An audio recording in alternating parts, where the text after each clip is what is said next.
Hi everyone, I'm 29 and thought I had my life together, married to a man I loved, raising our first baby in a cozy little house just outside the city.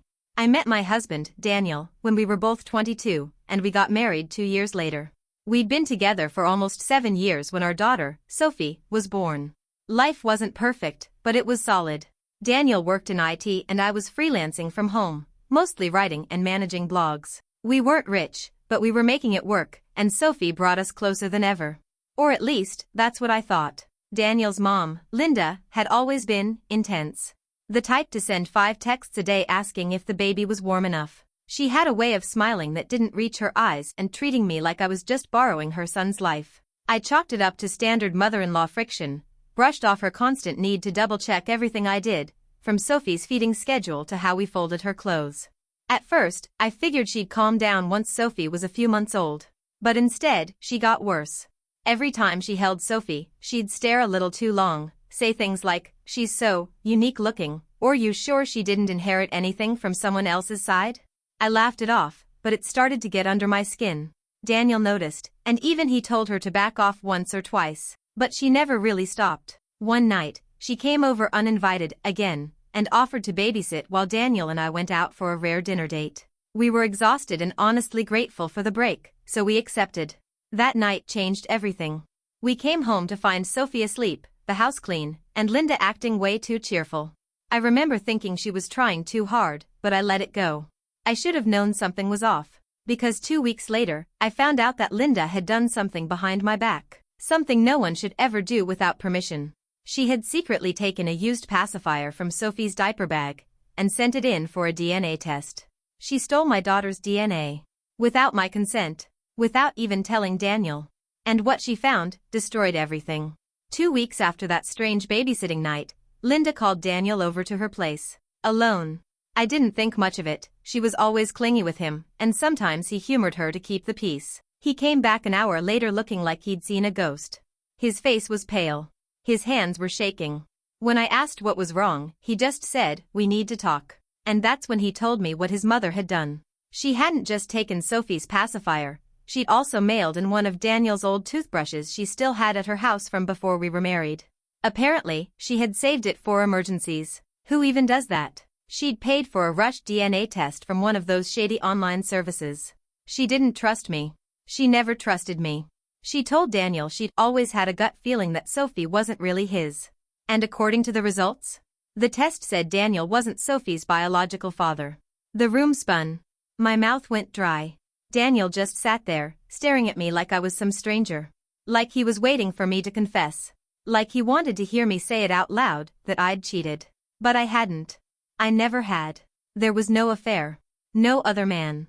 Sophie was his, she had to be. I was so stunned I couldn't even form words. I just shook my head over and over, hoping he'd see how broken I was, how impossible it all felt. But Daniel wasn't looking at me with disbelief. He was looking at me with something colder. Something worse. Doubt. That was the part that broke me the most. He actually believed it. Even for a second. He told me he didn't want to fight, but that we needed to get another test done, this time, through a proper lab. He said, just to be sure. But the damage was already done. The fact that he even needed another test felt like betrayal. Meanwhile, Linda was acting like she'd won some twisted game. She started dropping hints to other family members that there was something wrong with Sophie's paternity. I started getting weird looks at the grocery store from people I barely knew. And Daniel, he wasn't defending me. He wasn't denying it to anyone. He just kept his head down, waiting for confirmation. I went along with the second test because I had nothing to hide. But deep down, something wasn't adding up. I knew I hadn't cheated, but if this second test also came back saying Daniel wasn't the father, then what? Was I losing my mind? Was something else going on? And that's when I started digging. Because if the DNA doesn't lie, someone else must have. The second test took about a week. 7 days of hell. 7 days of sleeping in the same bed as Daniel, but feeling like we were worlds apart. He wasn't cruel, not yet, but he wasn't warm either. Every time he looked at Sophie, I could see the wheels turning in his head. Measuring her features. Comparing. Guessing. Wondering. Meanwhile, Linda was practically giddy. She was suddenly concerned for Daniel's well-being, calling him daily, dropping off food like he was some wounded soldier. She didn't speak a word to me. Just tight-lipped fake smiles and long, judgmental stares. I felt like I was living in someone else's life. Like I'd wandered into a movie where everyone knew the script except me. I couldn't stop asking myself one question: what if the second test came back the same? What if science was right, and I was the one who was wrong? I started doubting myself. Not my actions, I knew I hadn't cheated, but everything else. The timeline. The pregnancy. The hospital. The birth. The paperwork. So I pulled out Sophie's birth documents. Her hospital records. Her ID bracelets. I even went through old photos of me in labor, hoping something would jump out. It didn't. Everything looked normal. Everything felt right. Until I remembered something small, something I hadn't thought about in months. Right after Sophie was born, the nurses took her away for a routine check. Just 10 minutes. Maybe 15. Daniel had gone to call his parents. I was alone, exhausted and half asleep. I remember asking a nurse if they were bringing her back soon, and she said yes, they were just weighing her, checking vitals, standard procedure. I never thought anything of it. Until now. A pit opened up in my stomach. Could something have gone wrong? A mix-up? A switch? It sounded crazy. Like something out of a soap opera. But if I knew I hadn't cheated, and the test said Daniel wasn't the father, what was left? Was Sophie not even my child? That thought nearly broke me. I looked down at her sleeping face, so peaceful, so mine, and something inside me screamed, no. I carried this baby. I felt her kicks. I gave birth to her. There was no doubt in my soul that she was mine. But if someone had made a mistake, if the hospital had done something. Suddenly, the DNA test wasn't just about Daniel anymore. It was about everything. While I waited for the second DNA results, I couldn't breathe. I couldn't think straight. I was walking around the house like a ghost, doing laundry, washing dishes, staring at Sophie and trying to convince myself everything would make sense soon. But in the back of my mind, that voice wouldn't shut up. What if this isn't a paternity issue? What if this goes deeper? So I made a call. I phoned the hospital where Sophie was born. I tried to sound calm, casual even. I told them I was updating some medical records and wanted to double-check the details of our stay. The nurse on the line was friendly at first. She asked for my name, Sophie's birth date, and said she'd get the file pulled. While she was looking it up, I asked if there had ever been incidents. You know, newborn mix-ups, labeling issues. She immediately got quiet. Said she didn't know of any and that those questions would have to be directed to the supervisor. Something about her tone made my skin crawl. She transferred me. The supervisor, let's call her Joan, picked up and sounded a lot less relaxed. She asked why I was asking about mix-ups. I repeated what I'd told the first nurse, only this time I added that we were having an issue with a DNA test and I was trying to rule things out. Joan went silent for several seconds. Then she asked, "Can I call you back in 15 minutes? Now, I don't know if you've ever had someone from a hospital say that after asking about a possible baby switch, but it doesn't exactly calm your nerves. Exactly 16 minutes later, my phone rang. Joan sounded different this time. Measured. Like she was reading from a script, but trying not to sound like it. She told me there had been an internal review a few months after Sophie's birth. That there had been a situation during the night shift involving temporary mislabeling of ID bands in the maternity ward. It had supposedly been caught and fixed right away. I asked the obvious, why was no one told? She said the error was corrected within minutes and no babies had been taken to the wrong parents. Everything had been logged, checked, and filed. Case closed. No need to raise alarm, according to them. I pressed her. Asked her to send me any notes or records related to that night. She said she'd see what she could do and ended the call. I sat there staring at the wall, my hands ice cold. I felt like the ground beneath me had cracked open.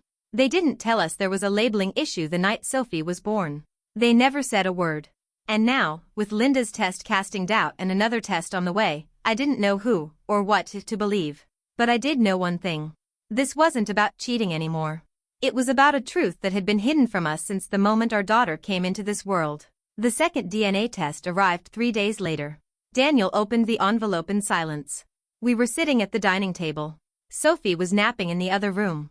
The air felt so heavy I could barely breathe. I watched his eyes move across the paper. Watched the color drain from his face again. And then he said the words I'll never forget. It's true. I'm not her father. That was it. Just like that, a 7-year relationship cracked open and started to rot from the inside. I didn't cry. I didn't scream. I felt blank. Like I'd left my own body and was watching the moment happen from across the room. But something didn't sit right. Not because of the result, but because I still knew, without a shadow of a doubt, that I hadn't cheated. So if Daniel wasn't the biological father, and I hadn't been with anyone else, there was only one conclusion left. Sophie wasn't Daniel's because Sophie wasn't the baby I gave birth to. Daniel sat across from me with that same doubt in his eyes, the kind that cuts deeper than anger ever could. He didn't say anything cruel, but he didn't comfort me either. He just sat there in silence, staring at the paper like it might start telling a different story if he looked long enough. I stood up, went into our room, and pulled out Sophie's baby blanket from the hospital, the one they wrapped her in for the first photo. My mom had saved it. She'd even washed and folded it into a memory box. I ran my hands over it, trying to remember everything about that day. The sounds, the lights, the way she looked when they placed her in my arms. And then I pulled up the first photo ever taken of me, in the hospital bed, exhausted and smiling, holding Sophie in a blanket. But something was off. It wasn't the baby. It was the blanket. The hospital's name was stitched along the border, but it wasn't the same font or color as the one I had in the memory box. I double-checked. And then I checked again. My hands were shaking. Different blanket. The kind of detail you wouldn't notice if you weren't desperate. And I was desperate. That night, I barely slept. I stared at the ceiling while Daniel slept on the couch. I kept thinking about the hospital supervisor's nervous tone. The mismatched blanket. The unexplained labeling issue. The DNA test results. All these puzzle pieces, and none of them should have fit together. But now they were forming a picture I couldn't ignore. A picture that told me Sophie might not be my biological daughter at all. The next morning, I called Joan again, the supervisor from the hospital. I wasn't pretending to be calm this time. I told her I needed answers, and I needed them now. I reminded her of the labeling issue she'd casually brushed off, and I said I wanted every record related to my daughter's birth. Every note, every chart, every staff log, every internal memo. She paused, then said she'd see what she could legally release. That word, legally, hit me like a freight train. I told her I'd get a lawyer. That changed her tone real fast. 3 hours later, she called me back. Her voice was thin, nervous. She said she had reviewed the records and there was an incident flagged during my labor. A nurse had mislabeled a set of ID bands. There had been 2 baby girls born within 10 minutes of each other that night. Both mothers had dark hair. Both babies healthy. Both families discharged the same morning. I could hear my pulse in my ears. Joan said the nurse in question had reported the mistake and claimed she'd corrected it immediately. She was no longer employed at the hospital, but there had been no further investigation because no formal complaints were made at the time. No formal complaints. No phone call to us. No letter. No disclosure. They had known. They had known there was a window, a vulnerable, terrifying window, where 2 newborn girls might have been swapped, even for a minute. And they didn't say a damn word. I hung up the phone and nearly dropped it from my hands. Everything was blurry.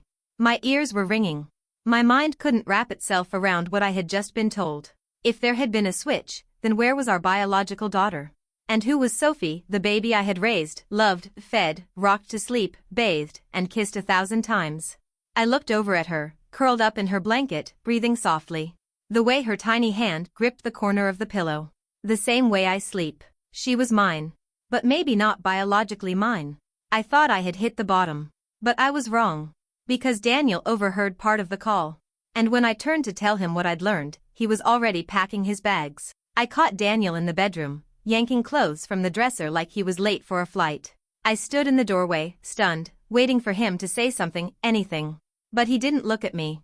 Not once. He was breathing hard, jaw clenched, eyes full of something that looked less like heartbreak and more like disgust. I asked him where he was going. He said he needed time, space, that he couldn't do this. That sentence shattered me. Couldn't do what? Raise a child who might not be his. Live with the idea that his own mother started all of this? Believe me when I said I had never cheated? Or maybe, just maybe, he couldn't face the truth that he had trusted a DNA test over his own wife. I reminded him that I hadn't lied. That this wasn't even about me anymore. That something much bigger was going on, and I needed him in this with me. But he just kept packing. I begged him to stop. Told him we needed to focus on Sophie, that she was the victim in all this. That she needed her father, whether or not they shared DNA. And then he looked at me, finally. But not with love. With something cold and final. He said he didn't know whose child she was. Then he walked out. No goodbye. No kiss to Sophie. Just the sound of the front door closing like a final nail being hammered into a coffin. I collapsed on the floor and cried harder than I've ever cried in my life. Not because he left, but because part of me knew he wasn't coming back. Not the man I married, anyway. And worse?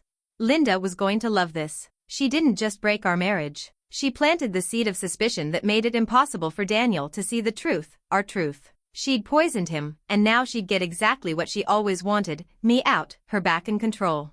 But I wasn't going to let her win. I wasn't giving up on Sophie. Not now. Not ever. If the hospital messed up, if there was a real switch, then I was going to find the other family. And if it turned out that Sophie wasn't my biological daughter, I was going to find the one who was. Even if it destroyed me. After Daniel left, I entered survival mode. My chest hurt every morning I woke up, but I pushed through. Sophie needed me, she was innocent in all of this, and I wasn't about to let my grief spill onto her. But I couldn't stop thinking about the other baby. The one who might actually be mine. Somewhere out there, another family could be raising my biological daughter and not even know it. I reached out to a lawyer. I told her everything. The DNA test, the hospital's internal review, the labeling error, the nurse who no longer worked there. She didn't blink. Told me she'd seen cases like this, rare, but not unheard of. She said the first step would be petitioning the hospital for a full disclosure and names of families who delivered that same night, within the same window of time. It took 2 weeks and a lot of legal pressure, but the hospital finally relented. There were only 3 other baby girls born during the time in question. One family had moved across the country. One was unreachable, the phone number was disconnected. And the third, still lived just 20 minutes from us. Their names were Erica and Josh. First-time parents, like us. Gave birth to a baby girl named Ava at 4:03 a.m., exactly 11 minutes before Sophie was born. My stomach dropped when I heard that. I felt dizzy. Like time had folded in on itself. My lawyer said she could reach out on my behalf. I said no. This wasn't something you put in a letter. So I sat down, typed out a message, and stared at it for an hour before hitting send. It was careful. Respectful. Just enough information to explain what was going on without sounding insane. I offered to speak in person. Or over the phone. Whatever made them feel safe. I didn't expect a reply right away. But they responded that night. Josh called me himself. His voice was shaking. Because as soon as they'd read my message, Erica had walked straight to their bedroom drawer, pulled out their daughter's baby book, and found something she'd always wondered about but never questioned. A hospital bracelet. With the wrong last name. Our last name. He told me they never thought anything of it. That the nurse had said there had been a mix-up during banding and it had all been corrected before discharge. They didn't ask questions. They never imagined it could have meant something more. Until now. We met at a local park. Neutral ground. Wide open. Public enough to feel safe, quiet enough to breathe. I spotted them immediately, Erica and Josh, sitting on a bench with their daughter, Ava. She was beautiful.